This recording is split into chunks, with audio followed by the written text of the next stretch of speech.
Let me tell you how to share your project with others. This works like a shared document. You don't have to send huge files, you don't have to transfer files. You can easily share your documents with others like colleagues, partners, or just friends. There are basically two ways for making it.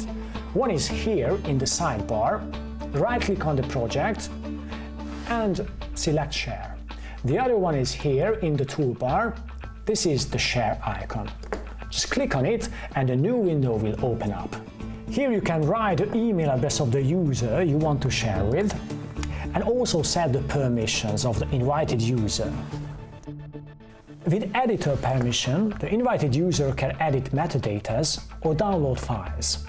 With the read-only status, the user can search and view but can't make any changes. After sharing a project with someone, you can change the different status, or you can even cancel the share. Astodi, be organized, be efficient.